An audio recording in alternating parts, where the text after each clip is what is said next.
Hello and welcome to Two Car Pros. Today we're going to be taking a look at how to replace the gear oil in a rear end differential for a 2005 F-150. Let's go ahead and get started. Okay, so we're here underneath the truck. Here's the rear differential.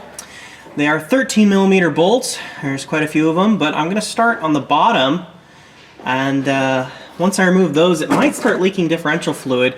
So go ahead and remove the bottom ones, and then we're going to leave one of the top bolts in to hold it in place while we try to, kind of jimmy the bottom off.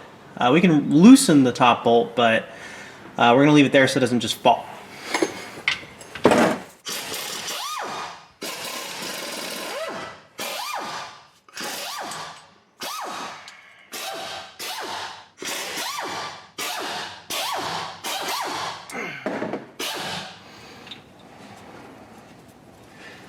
Okay, so once we're at this stage, we can go ahead and get a small prying implement to try to get it behind this cover there.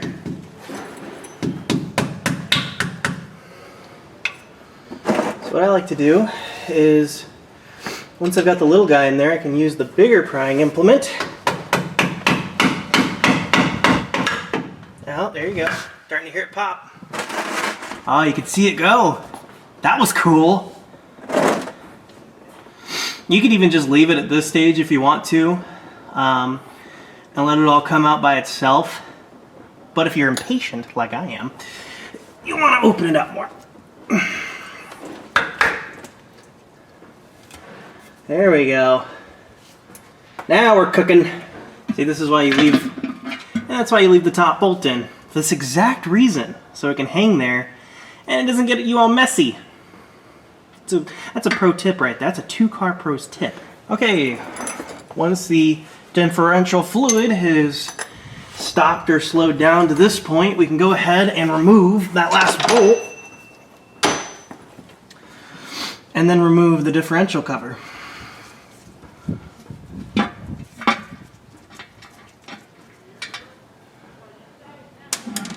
Just like that. Perfect. Okay, the next step is kind of an important one. We need to clean this differential cover really, really well. And we also need to take off the leftover gasket material on this edge here. So I'm going to use some carburetor spray and a little scraper here. And if it gets really crazy, a wire brush will work great too to take off this excess material. We want this as clean as possible. And I'm also going to, this is completely optional, I'm going to paint the outside of the diff cover with some Krylon black. That's completely optional. You absolutely do not need to do that. That's just because I want my truck to look pretty underneath. That's it. But we do need to clean it. That you do have to do.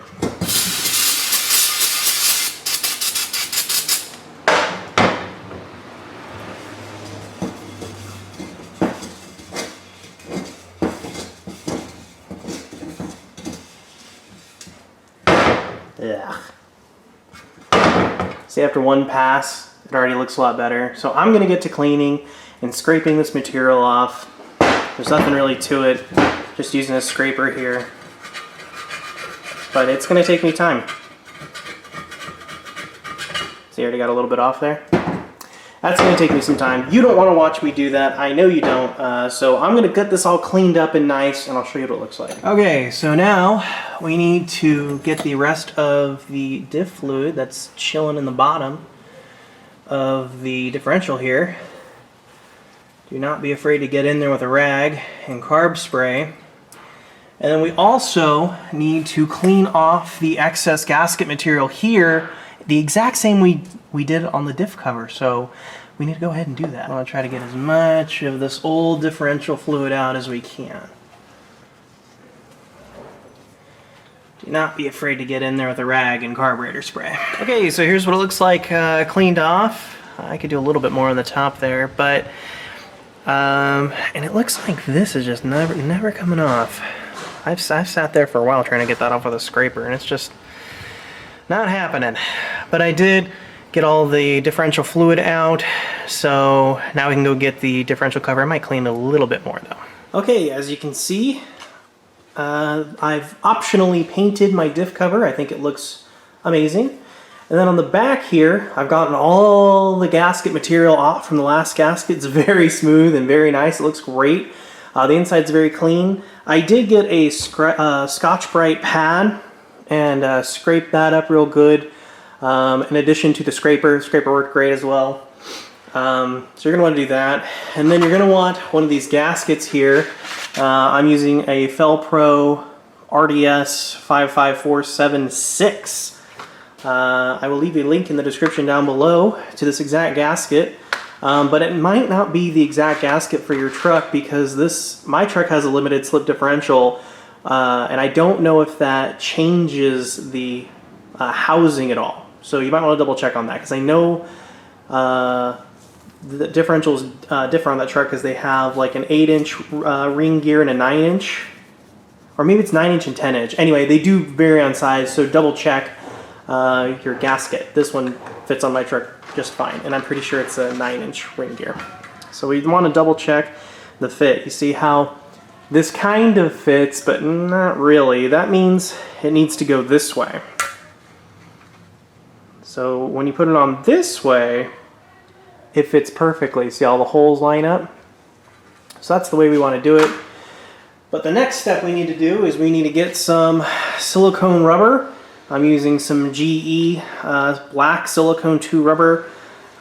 This stuff works great. I've been using it for years. It's basically the same thing as automotive silicone, but cheaper, and I feel better. It works great. So if you're wondering why I'm using, it looks like house silicone, it's because automotive silicone's, basically the same thing. So you want to lay a bead down and around here. Now I'll show you how to do it. You want to start here and go inside the bolt patterns, because if you go on the outside of the bolt patterns, it'll leak. Okay, so now we can lay down a bead of silicone rubber here.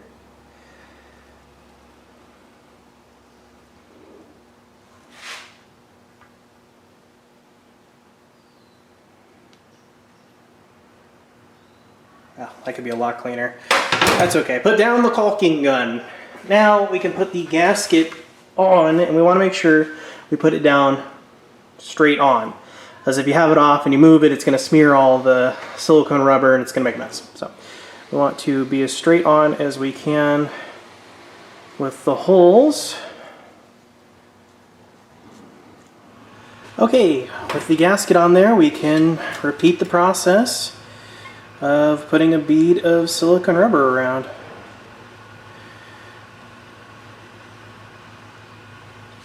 There we go. Not the cleanest job in the world, but it'll do. And here's another tip to preserve your silicone rubber. Go ahead and squirt some out here, just like this, oh, maybe a little more, to act as a cap for your silicone rubber, and then hang it upside down for storage. Now I'm going to stop myself here. Upon reviewing the footage, I noticed that the bead of RTV that I laid down, or silicone rubber, was a bit thicker than I previously thought. I wiped a little bit of it off. I know people are probably pounding their keyboard saying I used too much, and yeah, a little bit. It should be about maybe half to 3/4 the amount I used. I used a little bit too much. So here is a quick visual on what it looks like, how big the bead should kind of be. Not that much. It's really not even that bad used as much as I did originally, just because if you're in a differential, you're just worried about the RTV leaking into where the gears are, and the gears are going to mash it up into oblivion anyway. So it's not a super giant thing if you have a little bit in there, but yeah, it's not technically correct, and we all know how much the internet loves being technically correct. So I wanted to go ahead and say that before I go any further in the video. Okay, so we're ready to put our diff cover back on, and you want to install it straight on. You don't want to put on one side and then the other, and then we're going to use some bolts to hold it in place while we tighten the rest. It goes in like this. Okay.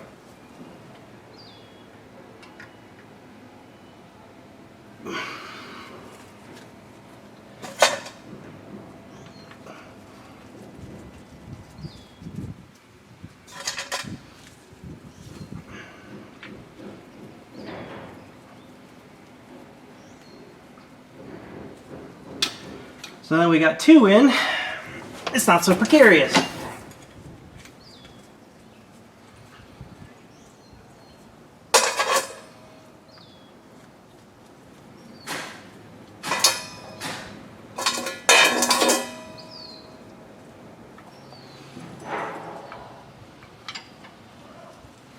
Okay, once we're at this part, we can start tightening things in as best a star pattern as we can. What I mean by that is I'm going to go here, then here, then here, then here, actually to here, then from here, down to here, from here over to here. You always want to do a joint adjacent bolt so it sits down in an even way.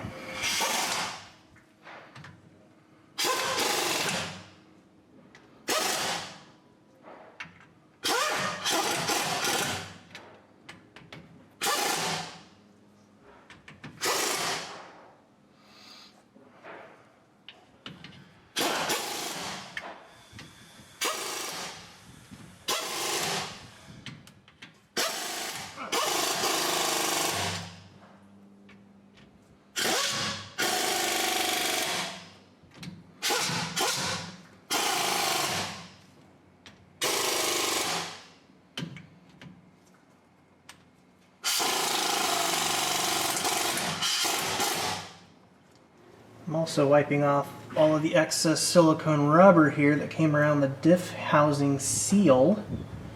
This is optional. You can even do this later with a razor blade, but since it's soft right now, I'm just going to wipe it off real quick. Get nice and goopy on my gloves.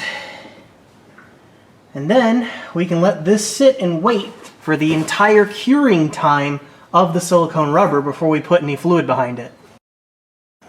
Okay, so we're on the front of the differential now. It's the pinion on the left, basically on the driver's side. And that square plug over there is your fill plug. So a lot of years of grime and crap have built up around it. So what we need to do is grab some penetrating fluid. I like to use WD-40, but your preference is your preference. And I'm really going to soak it, and then I'm going to wait like 15 to 20 minutes to really let that soak in there. Okay, so here's the skinny on what we're using here today. It's 75 W140 full synthetic lubricant for the rear end. I will leave a link down below in the description to this exact stuff. I bought 3 quarts of it here because that's how many I need, and if you have a limited slip differential like I do, you're going to need this. It's Ford additive friction modifier for limited slip differentials. You also need to look up how much you need because this truck came with a bunch of different rear ends with a bunch of different ring gears. It is dependent on your ring gear size. I will put up a great graph that will show you what to use or how much friction modifier to use as per your ring gear size. I believe mine's 9 inches. So I need 4 fluid ounces. If I'm wrong, it'll show it on the graph. Whatever it was, I know I needed 4 ounces, so that's what we're going with. Now the trick to making sure this gets in there, this definitely needs to be in there. So we might go through 2.5 of these containers, but this needs to be in there no matter what. So I'm going to put half inside the differential, then put this inside of this bottle and pour the rest of the quart in so we know at least one of these and this got in there, and then we can keep filling with these other 2. So let's go ahead and get back underneath the truck. Okay, so to get this fill port out, you need a 3/8 drive on a ratchet here. I'm using an extension to save my knuckles. And then you just shake it out like a regular bolt. Putting the WD-40 in there makes a world of difference. Okay, that's what it looks like now. Before we go nowhere else, I'm going to go ahead and clean the top of it, because the top of it actually has a little magnet on there and can get all disgusting. So you can see that that gunk came off of there. Now it's much cleaner. I'm going to clean it more, but make sure you clean the top of this drain plug. So the way you know your differential is full is when you squeeze diff fluid into it and it starts spilling out. That's how you know the differential is full.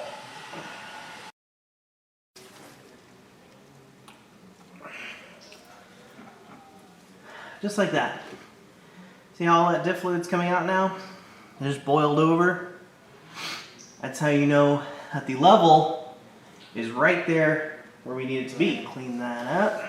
And now, with our clean drain plug, we can replace it. We can grab our 3/8 drive and tighten it up.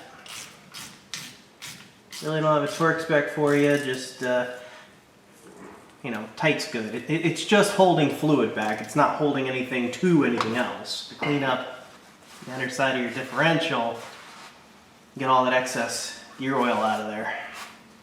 See, it's a lot better that way. So that is how to replace your gear oil on your 2005 F-150 for the rear end differential. It's pretty simple and straightforward. This is something most people could do in a garage situation. You don't even need to jack up the truck really. Just have a catch basin ready and dispose of your gear oil properly. There really isn't anything more for me to say except for the things I went over previously about the rear differential additive. If you have a limited slip differential, look up how much you need to make sure you have the correct amount. And I definitely recommend getting the Ford branded differential additive. So that's down below in the description. You've been great. I'm Ryan from 2 Car Pros. Thank you for watching, and I'll see you next time.